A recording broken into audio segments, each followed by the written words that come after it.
Bem-vindos e bem-vindas ao Social Steps, tu podcast sobre carreiras com impacto positivo em la sociedade.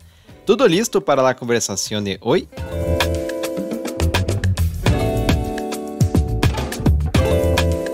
Sou Luiz Guilherme e me gostaria de começar este episódio com uma pergunta. Como é o dia a dia de um diplomático?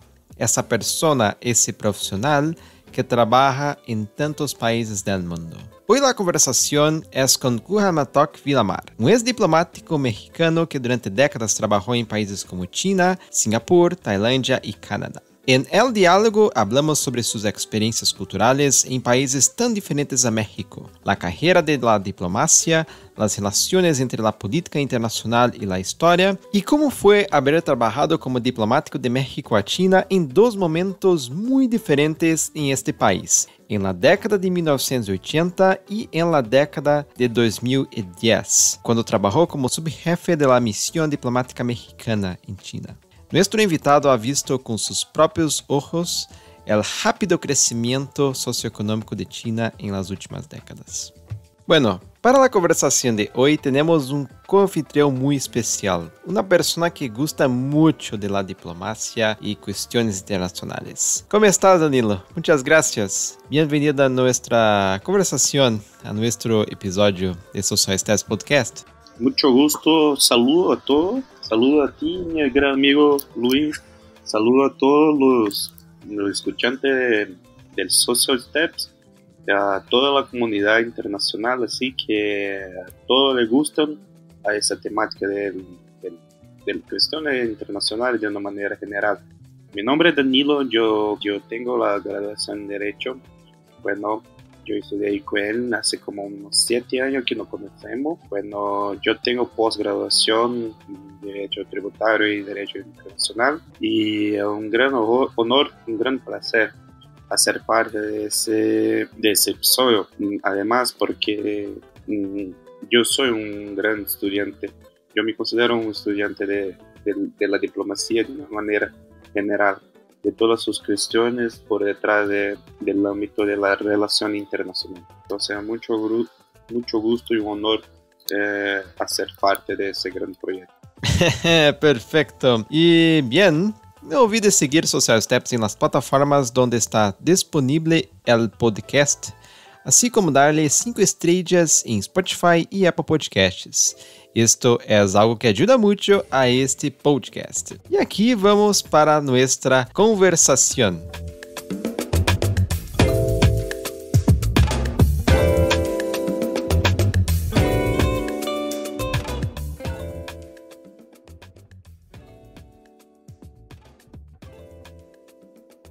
Perfecto, Kujalmatok. Muchas gracias por su tiempo y su atención a Social Steps Podcast. Es la primera vez que nosotros estamos hablando con una persona que trabajó en la diplomacia, en las relaciones internacionales.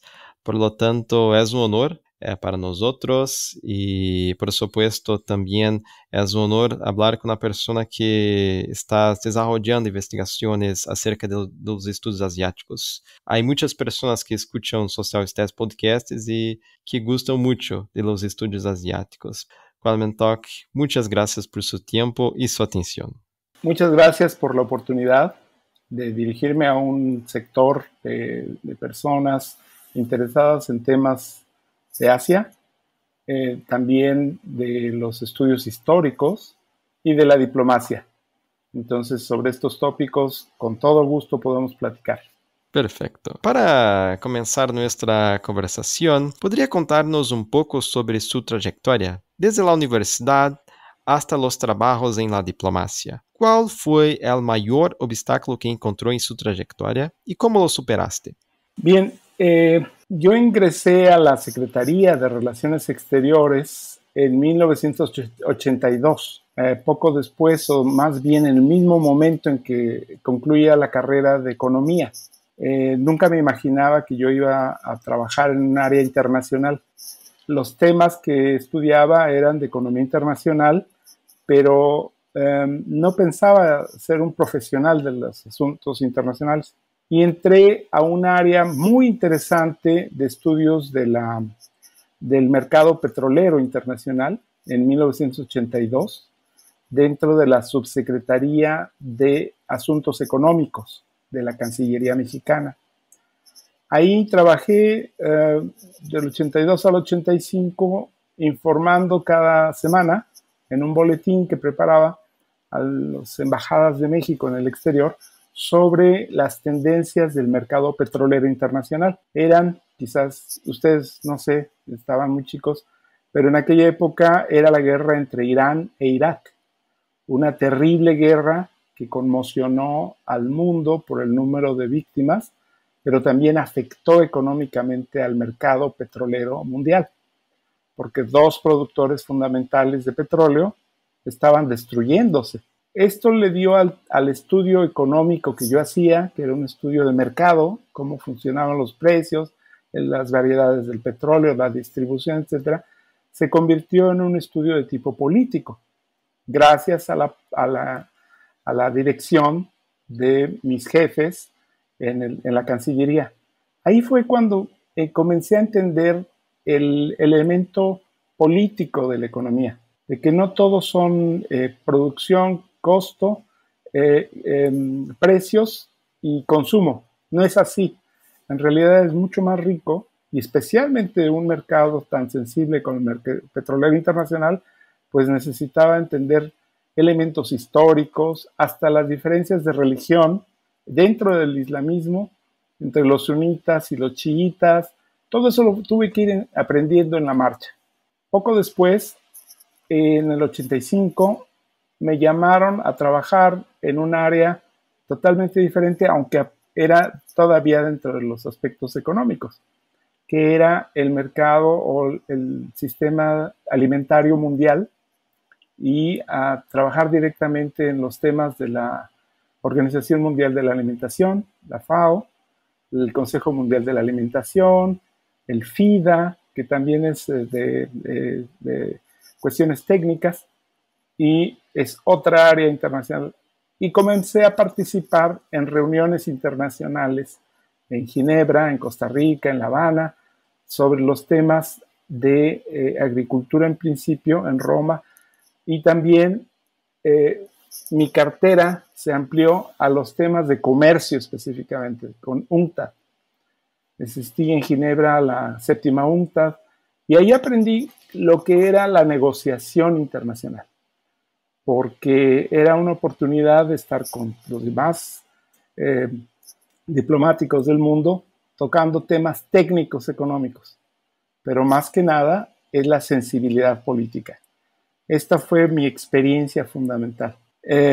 Y fue cuando yo ingresé a la carrera diplomática. Primero entonces como técnico económico, pero poco a poco me fui empapando, me fui dedicando a la parte política, de formulación de políticas, y ahí es cuando comprendí que era la diplomacia una arte.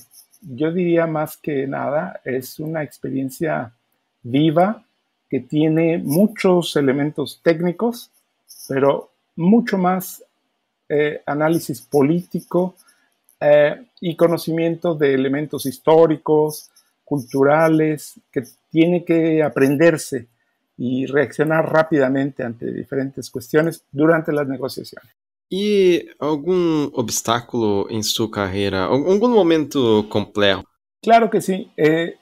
Cuando ya ingresé al servicio exterior, como miembro de carrera del servicio exterior, hubo la oportunidad fantástica para mí, porque yo tenía una intención sobre Asia, de ser invitado por el nuevo embajador en aquel momento, en 1989, que fue nombrado en China. Había sido mi embajador, mi jefe en el área económica, y lo enviaban a China. Yo pedí ir. Me dijo que sí de inmediato, porque no había muchas personas que quisieran ir a China en 1989, y me llevó a China a trabajar. En 1989, acuérdense, ese año es muy importante en el mundo, porque en junio 4 de 1989 se dio el golpe, la tragedia de Tiananmen en Pekín. Yo llevaba apenas 3 meses de estar en China y había vivido el verano chino, los jóvenes en las calles, los autobuses y el transporte en Pekín completamente rebasado, con gente protestando, pero en un plan festivo, que se fue deteriorando entre marzo y junio. Empezó a declinar el movimiento y empezaron a haber fricciones muy fuertes en contra de ese movimiento por parte de las autoridades chinas. También llegó Mikhail Gorbachev a Pekín. Los jóvenes estaban exigiéndole a Gorbachev que le dijera a los dirigentes chinos que hicieran una reforma estilo Rusia, estilo perestroika y glasnost, y él no se atrevió a hablar con los jóvenes chinos. La ruptura se dio el 4 de junio, cuando salieron tropas a la plaza y hubo muchos muertos dentro de la plaza y después de esa fecha, quizás toda una semana. Al día siguiente, el 5 de junio, salí con el jefe de la oficina cultural, que lleva asuntos culturales y educativos, y fuimos a la Universidad de Peitá, en el norte de la ciudad, en Pekín, la principal universidad de Pekín. Toda la calle estaba incendiada, de autos incendiados, había muertos en las calles, y teníamos que llegar temprano a hablar con los estudiantes mexicanos para pedirles que fueran a la embajada para protegerse, o si se quedaban en la universidad tenían que portarse bien para que no hubiera víctimas mexicanas en esa situación. Todo ese mes, lo que resta de ese mes, había noticias muy confusas y en algunos casos había ya incluso la idea de que iba a haber un choque entre fuerzas diferentes del ejército chino que venían del norte en tanques y que iban a tomar Pekín. Puros rumores como ahora se dice fake news, pero era una tensión enorme y nosotros teníamos a los estudiantes en nuestras casas, refugiados en nuestras casas, familias o jóvenes también solteros, comíamos todos juntos, esperábamos noticias. Fue tan grave la situación que los países extranjeros cerraron las puertas a China y durante prácticamente un año no hubo contactos con el exterior. Fue una situación muy tensa. Yo no había vivido una situación tan tensa en mi vida política, mi vida social, en México o en otros lugares. Y entonces esto fue algo que me marcó mucho. Ya pasaron muchos años y sigue siendo un punto muy importante aquel momento de Tiananmen. Y es muy interesante. Yo tengo 27 años. Yo nací en un tiempo que Danilo y yo nacimos en un tiempo en que China es un player económico que está muy abierto en términos culturales. Pero hay una cuestión muy interesante que es la fotografía del Tankman. Yo no sé si Danilo sabes, pero es una fotografía muy famosa que es de un reporter de CNN, si no estoy equivocado, o BBC. Era un reportero independiente el que tomó la foto. Ah, sí, exacto. Es interesante porque yo tengo algunos amigos chinos que estudiaron en Europa y Estados Unidos, Brasil, y ellos no conocen esa foto. Es una de las fotografías más famosas en todo el mundo, pero no es conocida en China debido a la censura, que es un otro tópico que genera muchas preguntas también. Y bueno, pero volviendo a la cuestión de su carrera, donde todo comenzó, Danilo tiene algunas preguntas. Bueno, saludo Cuauhtémoc y Luis. Sí, esta fotografía sí se ve muy famosa y es muy raro que los propios chinos no lo conocen. algo un tanto cuanto interesante, ¿no? Pero al señor yo le voy a preguntar así que, a ver, puede ser que, como decía, eligió trabajar en China porque nadie quería irse, ¿no? Pero desde el comienzo de su carrera profesional como diplomático, ¿siempre tuve un tipo de interés en los estudios asiáticos así o no sé, por el acaso así? ¿Podría decirle para nosotros? Pues puede parecer cliché, pero siempre me interesó los temas asiáticos y puedo decir exactamente cuándo comencé a interesarme. Fue un ciclo de conferencias que dio un embajador muy culto mexicano, Luis Alberto Lozoya, que dio ese ciclo de conferencias en el Museo de las Culturas de la Ciudad de México. Yo estudiaba secundaria, en la escuela secundaria, tenía 12, 13 años.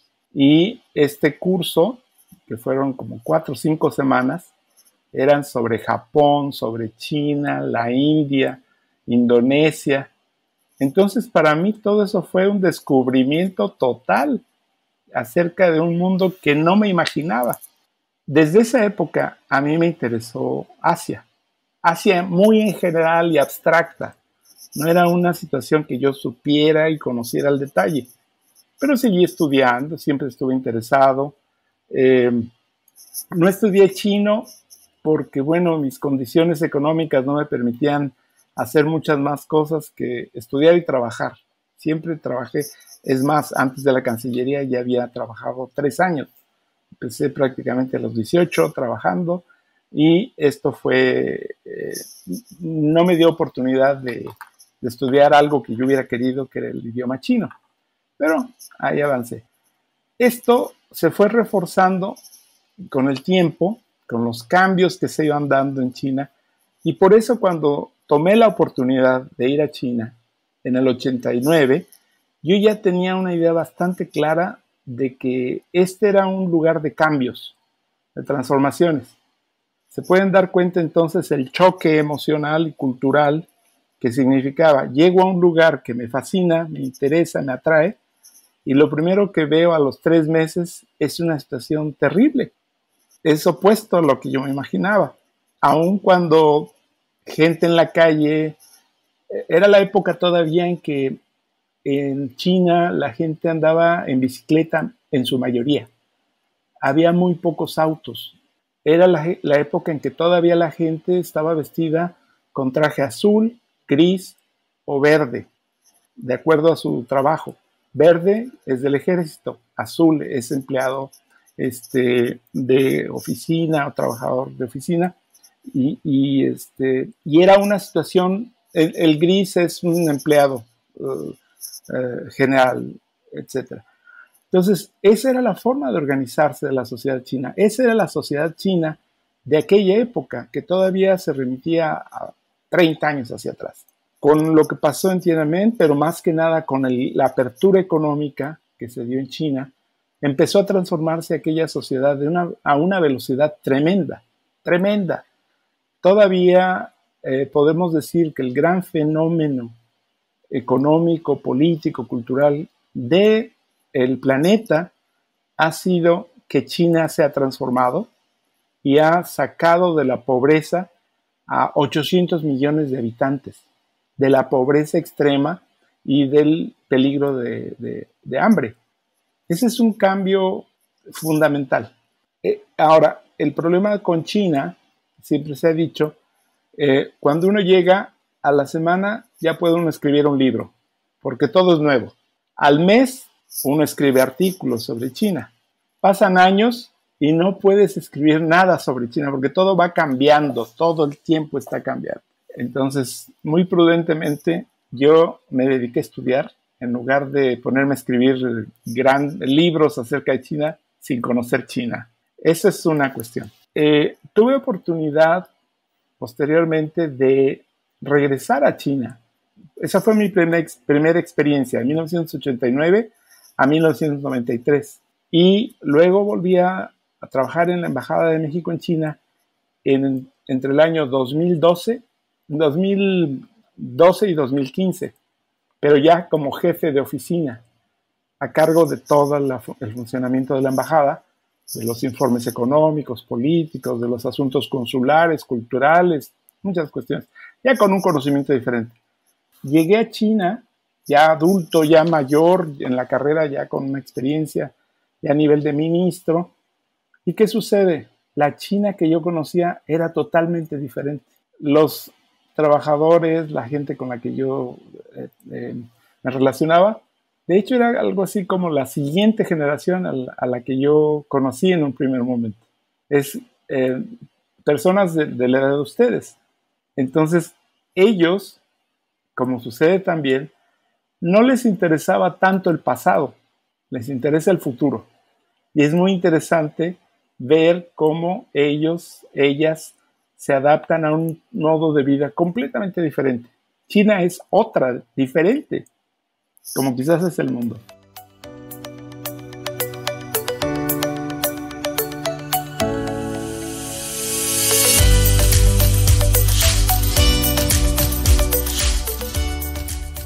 Solamente yo tengo una cuestión con el toque. E acerca de suas experiências em outros países de Ásia, tuvo, talvez, por supuesto, China tuvo essa transformação que é única. Pero eu sei que em alguns países do Sudeste Asiático tivemos algumas transformações também, alguns cambios. Tuvo algum choque em outros, em seus trabalhos em outros países de Ásia? Sí, definitivamente. Hacia 1993 ya concluía mi periodo en China y pedí la oportunidad, pero además sí me dieron una gran oportunidad de trabajar, de ir primero estudiar en la Universidad Nacional de Singapur, una maestría en políticas públicas que estaba en coordinación con Harvard.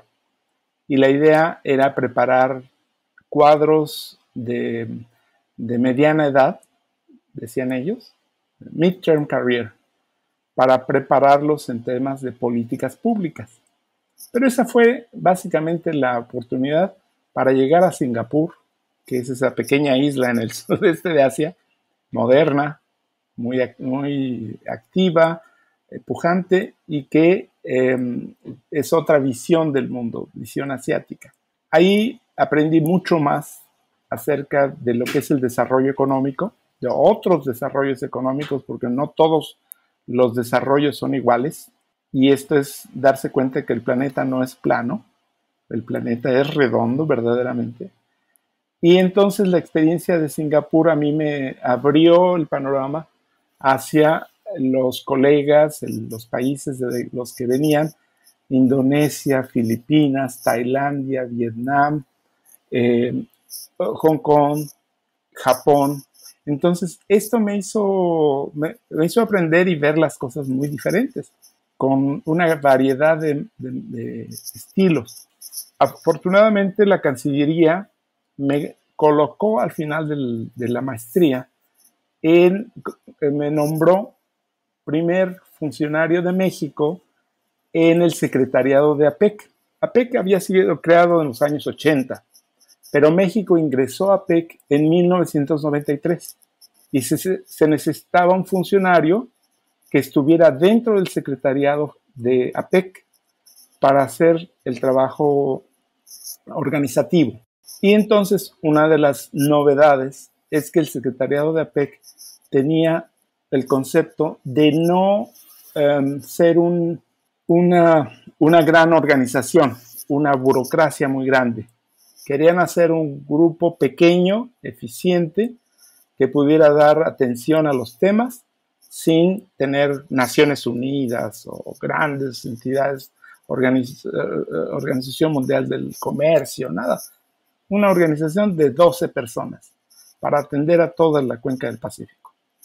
Ahí aprendí con diplomáticos de Australia, de Canadá, de Indonesia, Filipinas, etcétera, métodos totalmente diferentes en el pensamiento y en la organización sobre cómo abordar los temas. Sobre esto ya he escrito algo, en el sentido de que la forma asiática de negociación, les recuerdo, estuve yo en UNCTAD de Naciones Unidas, estuve en Ginebra, etc. Era muy diferente. Lo que proponían los asiáticos era, vamos a trabajar sobre lo que es posible, no sobre ideales. Vamos a hacer cosas concretas, posibles. Vamos a negociar lo que esté maduro. Si hay un tema en el que no estamos preparados, no estamos dispuestos a la negociación, dejémoslo que se enfríe y lo veremos después. Este tipo de negociación a muchos no les gusta porque lo consideran es un veto a temas que quieren imponer. Estados Unidos quería un modelo de negociación en el que los temas que ellos decían tenían que seguirse exactamente. Los asiáticos dicen, si no estamos maduros para esto, no vamos a negociar, no tiene sentido. Aun cuando lleguemos a un acuerdo, si no hay el principio básico de correspondencia y de responsabilidad común, no avanzamos. Poco a poco todos aprendimos a esto, a trabajar con base en la realidad, con base en lo posible. Esa es una. Otro de los asuntos era, ya en términos muy de negociación fina, que los documentos tenían que ser de consenso, es decir, de ir con el sentido común, consenso en el mismo sentido, sobre temas técnicos, por ejemplo, transporte, telecomunicaciones, cuestiones de pequeña y mediana empresa. Sí, son temas que son muy delicados y si se colocan en una visión demasiado estrecha, no funcionan para muchos. Teníamos que hacer trabajo fino que le fuera útil a todos, de tal manera que nuestros informes, que las reuniones llegaban a conclusiones muy precisas. Y en algunos casos, si había alguno de los países que no estuviera de acuerdo, entonces, en lugar de una resolución conjunta, el secretariado tenía que escribir una relatoría, es decir, sucedió esto, se discutió esto, y en estos temas no estuvieron de acuerdo.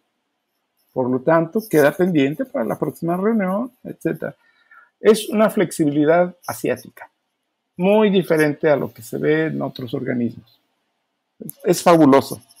Solo un comentario así como el señor, yo también me enamoré de la diplomacia así cuando tenía como 12 o 13 años, cuando yo tuve mi primer contacto con un embajador y él decía en un almuerzo así, decía de cosas del mundo.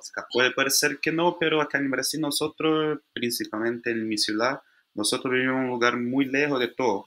Entonces, pues en mi primer contacto así, bueno, yo me quedé enamorado y yo decía para mí mismo, bueno, hay mucho más del mundo de lo que parece que tiene, más do que la televisión nosotros nos muestra, ¿no? Para el Señor tuve la oportunidad de ver eso de la parte de Asia. Así yo tuve una experiencia así del contacto más del mundo occidental. Cuando yo tuve también eso en la Universidad de Derecho, el contacto con la cultura, con las ciencias sociales de Asia, me quedé también enamorado. Pero siguiendo ya el camino del podcast, bueno, yo y Luis acá estábamos mirando su blog y sus artículos así. Y bueno, a mí, yo imagino que el mismo para el Luis, nosotros, voy a decir para él, yo creo, nosotros nos quedamos encantados así, principalmente con el artículo, su trabajo en relación al galeón de Manilla, así. Entonces, una pregunta en relación a eso. Según su línea de investigación, ¿cuáles serían las mayores influencias del galeón de Manilla en la cultura latinoamericana de la Nueva España, incluso en la actualidad? Solo una aclaración para las personas que nos están escuchando. Los galeones de Manilla eran barcos comerciales españoles o galeones que cruzaban el Océano Pacífico una o dos veces al año navegando entre Manilla en Filipinas y Acapulco en México, entonces Vicereinato de Nueva España. Claro que sí. Me remonto otra vez a los años 90, cuando comencé a viajar a Filipinas, porque era la sede de aquellas reuniones en aquella época de APEC. Entonces estuve viajando unas 6 veces a Filipinas y encontré libros increíbles, fabulosos, sobre el galeón de Manila, aunque fui a diferentes ciudades de Filipinas. A partir de eso empecé a coleccionar más y más información sobre aquella historia de hace 400 años. Es mucho tiempo atrás. Un poco por reflejo de lo que estaba aprendiendo sobre negociaciones, el comercio, que se remonta a tanto tiempo atrás, sin un método como historiador todavía. Así que yo lo que hacía era encontrar estas historias, que son muy interesantes siempre y cada una, aunque no podía encuadrarlas completamente en una visión de conjunto, era difícil. Por eso, en un momento, al haber acumulado tanta información, necesitaba un método para comprender el fenómeno del galeón. Segundo, entre las historias frecuentes que se conocen constantemente está la presencia de la cultura asiática, y hablo de algo muy grande, cultura asiática, que puede ser la cultura material, las sedas, las porcelanas, los marfiles, otros textiles asiáticos, pero luego fui descubriendo también la parte humana, la visita, la presencia de asiáticos en América, muchos de ellos en calidad de sirvientes, de esclavos, de personas forzadas a viajar hacia América. Entonces, aquí el asunto fue el encontrar cuál era el conjunto, qué era lo que aglutinaba todo. Es el galeón de Manila, es el mecanismo de comercio, pero es mucho más que el mecanismo de comercio. Es la transferencia cultural, el diálogo cultural entre América Latina, le llamamos los virreinatos, particularmente de Nueva España y Perú, pero también en otras dimensiones o en otras áreas, hasta Argentina y Brasil, y la presencia, primero, de lo que vemos todavía de la cultura material, que está en las iglesias, que está en los palacios, pero luego la presencia y la influencia humana que dio pie, por ejemplo, al desarrollo de cultivos asiáticos en lugares como México, el arroz, el coco, la piña, que eran el mango, productos asiáticos, pero que fueron cultivados por manos asiáticas en América. Y de cómo todo esto influyó en todos los niveles de las sociedades americanas, desde el lujo de usar sedas chinas o tener porcelanas carísimas en los palacios, hasta la influencia entre los grupos indígenas, entre el pueblo, que quería copiar la belleza de la seda y producía sus propios diseños que semejan lo asiático. Y luego, por ejemplo, el traje popular de hace 1 siglo y medio, 2 siglos en México, es una copia de un sari indio, porque es tal la importancia, la influencia de la cultura. Hasta ahí lo dejo ahorita, pero hay otros temas que son los que me han dedicado en los últimos 8 años sobre la influencia portuguesa en Asia y en América. Y una duda, sí, bueno, en su estudio, sí, ¿cuál tema podría decir a nosotros si, por ejemplo, en Asia tuve influencia de América, así, o Latinoamérica con el galeón también, así como tuvieron esclavo de asiático acá, en la Nueva España?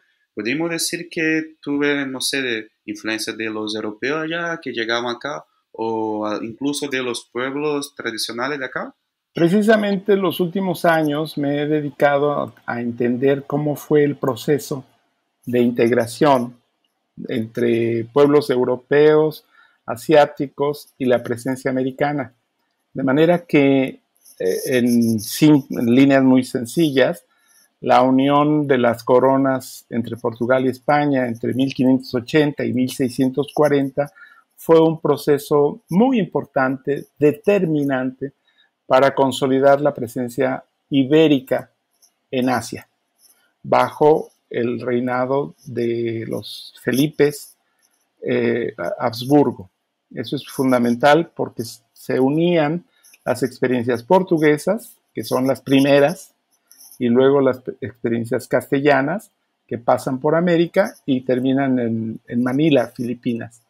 Y aunque había una línea divisoria imaginaria entre las áreas portuguesas y españolas en América, había una gran interacción y sobre todo una transferencia de conocimientos en términos de comercio, de tecnologías navieras, en el área de negociaciones, otra vez el tema de las negociaciones comerciales con los diferentes pueblos asiáticos en diferentes idiomas, el conocimiento de las culturas asiáticas que son religiones variadísimas, del budismo, el islam o el pensamiento no religioso confuciano. Todo esto influye y los portugueses tenían un gran conocimiento de ello, que los españoles asimilaron, utilizaron en su manejo de lo que pasaba en Filipinas, que era donde gobernaban.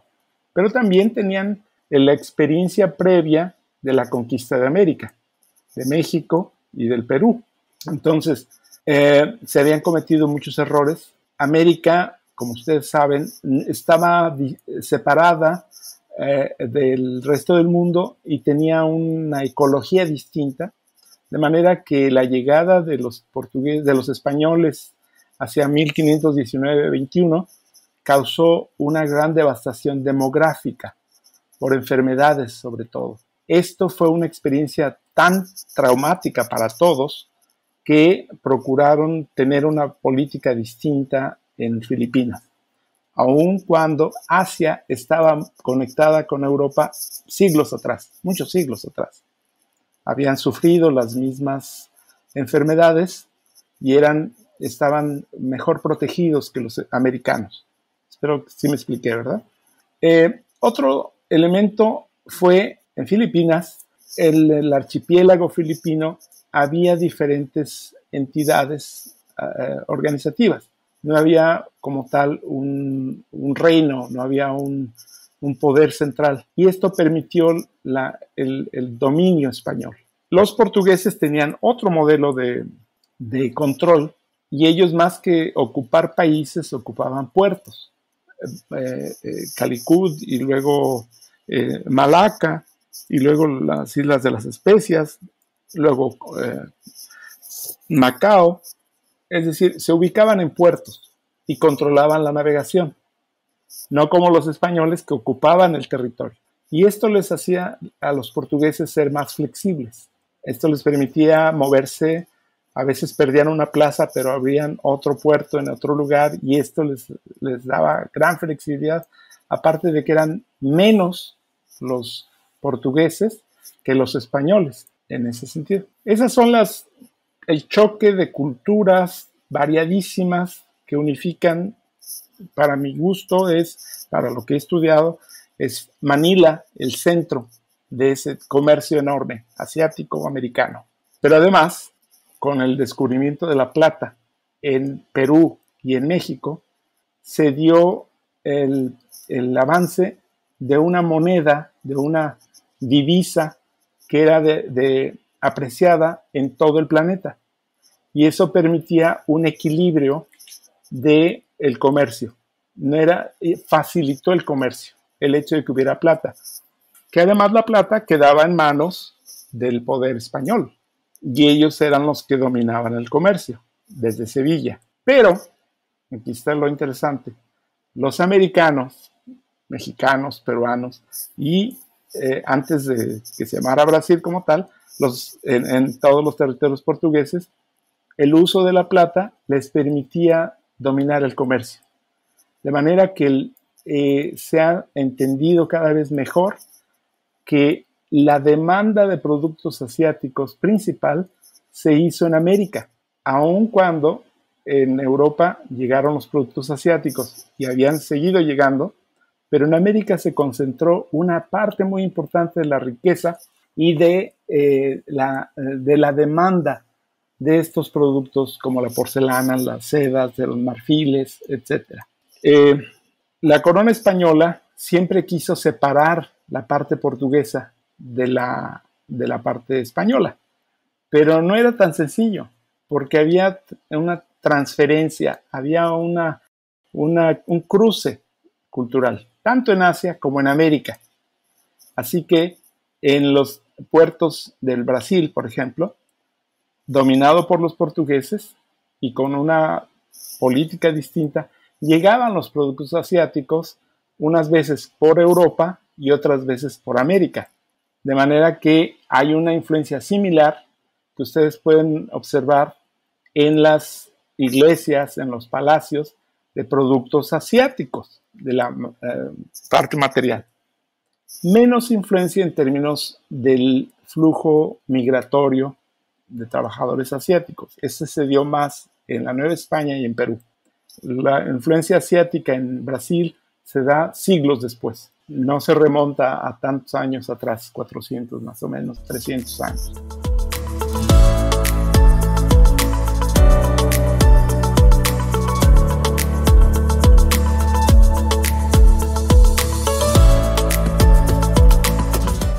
Bueno, actualmente, con la inversión de China, Latinoamérica, ¿podría representar eso la apertura de una ruta mayor para los intercambios culturales, así? Definitivamente sí lo creo, porque el mundo está cambiando a tal velocidad y somos afortunados de de ver tantos cambios en una sola vida, en una generación. En el pasado eran 3, 4 generaciones para que se dieran cambios tan acelerados.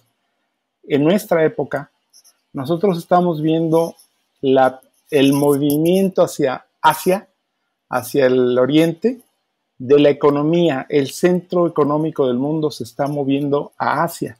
Ya en este momento, la mayor parte de la población, de la producción, del desarrollo tecnológico, del comercio, está en Asia. Ya no está en Occidente, mucho menos en la pequeña Europa. Entonces, todavía usamos el pensamiento del siglo pasado o de antes, de que el centro del mundo es Europa. Pero no sirve esto. Tenemos que entender que el mundo se mueve hacia esta región asiática y que muchas de las decisiones tendrán que tomarse conforme a las necesidades del mundo asiático. O, como lo plantean algunos, en el sentido de que habrá un mayor equilibrio de fuerzas en diferentes partes del planeta. Esto es una. La otra, el comercio es una parte. Lo fundamental, el comercio es un vehículo para el intercambio, para el desarrollo, etc. Pero lo fundamental es el desarrollo interno de los países para que sus poblaciones vivan mejor. Y esto es algo que estamos aprendiendo todos, que no se puede poner por delante aspectos financieros o monetarios y comerciales por delante de la calidad de vida de la población. Esto nos lo recuerda todos los días el planeta. Si ponemos solo lo financiero, lo comercial por delante, el planeta nos avisa con el cambio climático, nos avisa con las hambrunas que no deberían de existir porque producimos suficientes alimentos en el mundo. Nos avisa con el frío que puede padecer un país por tener que comprar petróleo y gas a otro país, por no haberse preocupado del desarrollo de su energía. En fin, todo esto nos está explicando, nos está diciendo la Tierra que tenemos que cambiar. Y en Asia, estos temas han estado presentes desde hace mucho tiempo y han estado anclados, por ejemplo, en mejorar la calidad de vida de la población. Hablo de China, son hechos concretos, pero también puedo hablar de India, donde han salido de la pobreza extrema grandes cantidades, millones, cientos de millones de personas. Hablo, por ejemplo, de Indonesia, el país más grande del sudeste de Asia, donde están planteándose crear una nueva capital en la zona de Borneo, en la isla de Borneo, para evitar el desajuste poblacional de la isla de Java. Son pensamientos de gran dimensión que están cambiando al mundo. Son la idea de que la población debe tener casa, alimento, educación, tiene que tener oportunidades de vivir mejor. Este es el modelo asiático y es muy difícil si solamente se piensa con el pensamiento europeo o americano de Estados Unidos. Esto es algo fundamental de comprenderse en este momento.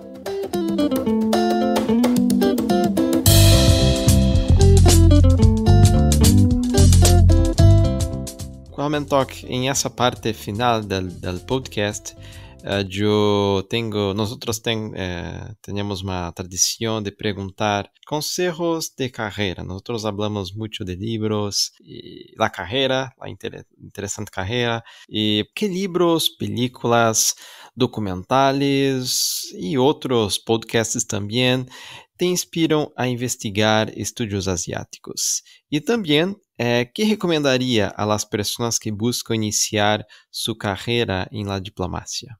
Son muy distintas. Por un lado, el conocimiento de Asia, llevo más de 30 años viviendo en Asia, desde cuando llegué a China, luego estuve en Singapur, luego vine a Tailandia, regresé a China y hoy vuelvo a vivir en Tailandia. Y estoy casado con una tailandesa, que es diplomática también, por cierto, la conocí en Singapur en los años 90. Entonces, Asia son muchos países, son una variedad de países. Yo creo que lo principal es tener la humildad y el respeto suficiente para poder entender y aceptar que hay un mundo diferente, que son muy distintos a nosotros, los latinoamericanos, un brasileño y un mexicano, con todas las diferencias, aún de idioma, somos muy parecidos. Pero en Asia, las costumbres, los hábitos, la comida es muy distinta.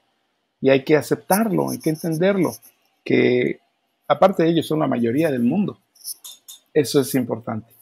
Ahora, a mí, algunas cuestiones en el acercamiento a Asia, por ejemplo, fue una novela de André Malraux que se llama, está la Vía Láctea, André Malraux escribe sobre la revuelta en Shanghái en el año 1927, que es una violencia tremenda.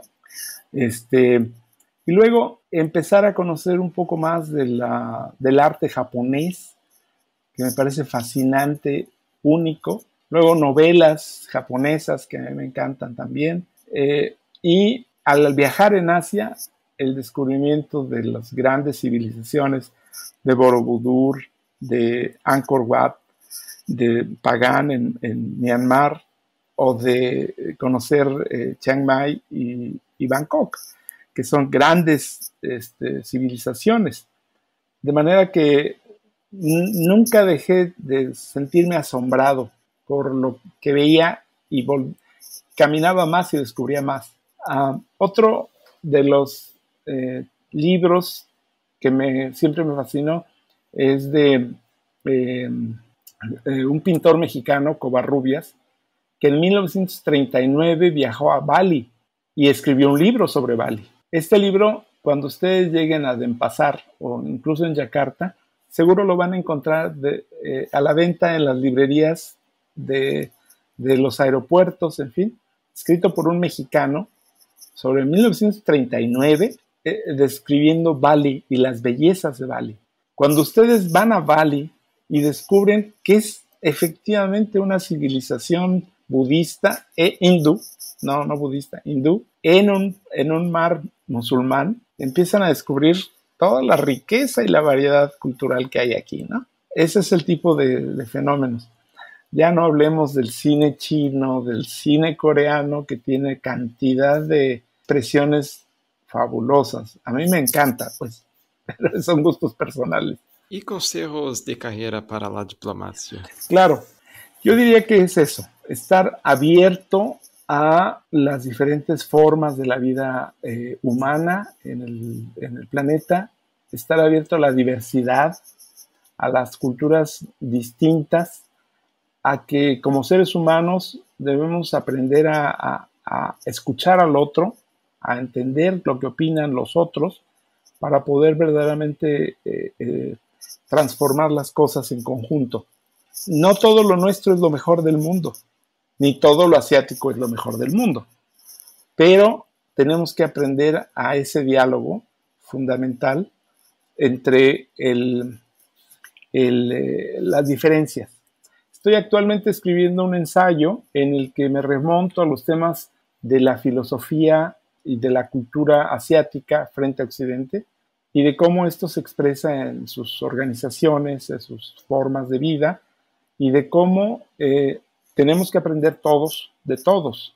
El diálogo cultural se inició hace 400 años, cuando los jesuitas llegaron a la corte de la dinastía Ming y trataron de imponer o de influir para que adoptaran el cristianismo. Los chinos entendieron lo que significaba el cristianismo y dijeron no, pero aprendieron mucho y lo incorporaron en parte en su cultura. En Japón sucedió lo mismo y también con los jesuitas. Pero quienes no entendieron lo que pasaba en Asia, en China o en Japón, fueron los europeos, que consideraron que los asiáticos eran bárbaros. Hay que romper con eso. Hay que hacer un diálogo cultural profundo para entendernos entre todos. Y es muy interesante comentar porque muchas personas saben que, bueno, yo trabajo con abogacía, análisis de datos en el área de medio ambiente, pero hace 2, 3, 4 años yo comencé a estudiar desastres y yo comencé a estudiar ese tópico debido a mis amistades de Asia que son investigadores y hay mucha relación porque cuando estás estudiando porque o que uma sociedade está fazendo frente a los desastres, tienes que estudar a antropologia, a sociologia e história. Então, foi el comienzo de mis estudios asiáticos. No formalmente, pero yo estás en ese campo también. Y bueno, yo me gustaría de hacer una pregunta rápida, pero Danilo tiene una pregunta acerca de su nombre. Correcto. Bueno, mi nombre tiene origen náhuatl. Es un nombre que fue dado al último emperador, al último Tlatoani, se dice en náhuatl, el último jefe militar náhuatl, azteca, antes de la conquista española. Y Cuauhtémoc significa águila que desciende. Cuau es águila. Temoc, con H, significa el viento. Es decir, es cuando va bajando el águila a agarrar una presa. No es que se esté cayendo, está bajando a capturar una presa. Por eso es poderosa la idea de un Cuauhtémoc como un águila que busca devorar. Era muy popular en los años 50 y 60, cuando había un nacionalismo extremo en México, un nacionalismo, simplemente un nacionalismo, y era una costumbre adoptar nombres indígenas, mexicanos, y un motivo de orgullo. Entonces, esto a mí siempre me ha gustado. Es un poco difícil cuando estás fuera de México que alguien entienda qué es Cuauhtémoc, porque no es nada sencillo entender un nombre tan largo. Pero esa es una de las cuestiones muy agradables también en Asia, que la gente me puede llamar de cariño a veces Temoc o me llaman Cuau. Son maneras distintas y yo lo acepto perfectamente. A mí me gusta tanto y me pareció mucho interesante cuando el Luis me ofreció la propuesta de hacer la entrevista con el señor, porque al su nombre yo puedo decir que yo soy un gran entusiasta, sí, de los estudios de los pueblos tradicionales, sí, de los pueblos, incluso de toda Latinoamérica, sí, pero en principal a los nahuales y también me gusta mucho como los mapuches, así, porque yo lo tengo como a los pueblos nahuales como la llegada de los europeos acá y también a los mapuches como, digamos que el fin de la exploración o hasta cuándo, hasta dónde los españoles pudieron llegar. Entonces, me pareció increíble y es un gran honor así también para mí ser parte de esa, bueno, de esa entrevista, de esa conversación, por causa de eso, así. Entonces, mucho gusto así en conocerte, de verdad. Solo uma última pergunta rápida. Em verdade, eu tenho muito mais perguntas, eu devo dizer.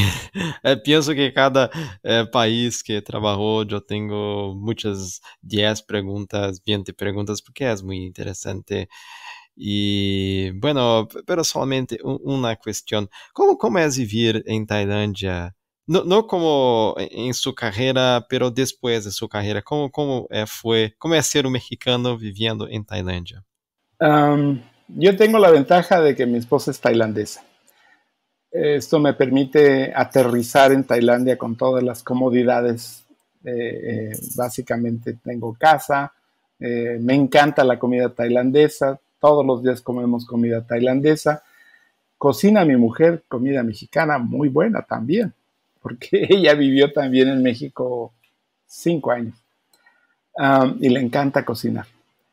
Para mí, Tailandia es uno de los países más atractivos en términos de respeto de los extranjeros, de donde es posible tener tranquilidad si uno respeta las costumbres locales, como en cualquier parte, pero en Tailandia es muy fácil tener un trato amable, la gente sonríe, cosa que se ha olvidado en otros países.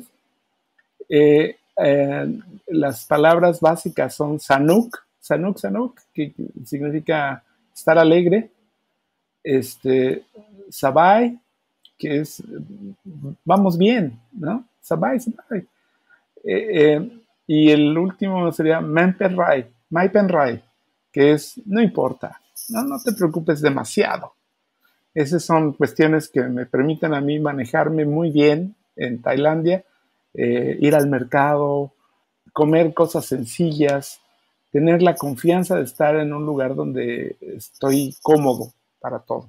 No vivo en Bangkok, yo vivo en la frontera con Laos, a 100 kilómetros del río Mekong.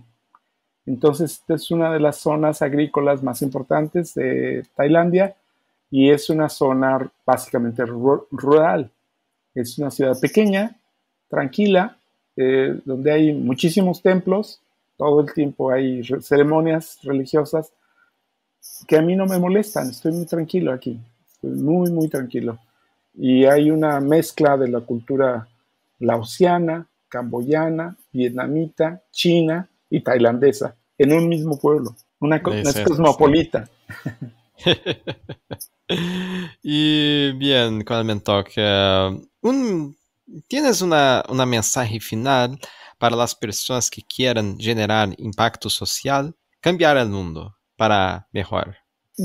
Repetiría esta idea de que debemos ser mucho más plurales. Tenemos que aprender a entender a los demás, a nuestros vecinos de otras partes del mundo. Tenemos que respetar a la naturaleza, tenemos que respetar al planeta porque es nuestra única casa y tenemos que estar atentos a estos temas. Hoy me preocupa que mucha gente no está activa luchando por la paz, porque necesitamos verdaderamente un ambiente de paz para poder avanzar. La guerra, lo que ha llevado en unos meses, es a olvidarnos de las metas del cambio para evitar el cambio climático. Se nos olvidó de pronto. Y de pronto vamos a consumir más carbón. Y de pronto estamos en una locura de precios de los combustibles. Que no estábamos tan comprometidos con el tema del cambio climático. Y de pronto se les olvida a todos. Eso es muy preocupante, ¿no? Tenemos que lanzarnos a demandar lo que siempre hemos querido que cambie. Que sea un mundo más equilibrado, menos injusto, donde haya menos pobreza, y les digo con toda seguridad, producimos los alimentos suficientes en el planeta para alimentar a todos. Es intolerable que pueda haber hambre en esta época, pero la hay.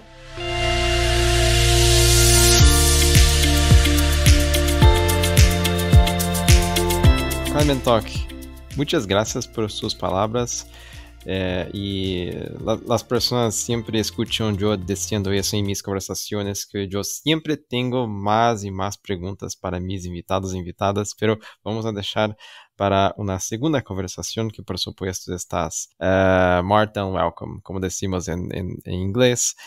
Y muchas gracias por su tiempo y felicitaciones por su trabajo y su increíble trabajo. Voy a, si me permites, voy a escribir el link de su sitio web en la descripción del episodio. Y muchas gracias por su tiempo y su atención. Al contrario, muchas gracias a ustedes por esta oportunidad de dirigirme a un público que es muy diferente al que generalmente me refiero. Bueno, muchas gracias, Cuauhtémoc.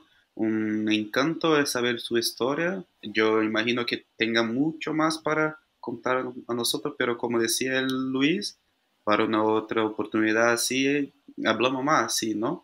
Entonces, fue un gran honor y gracias por todo. Muchas gracias.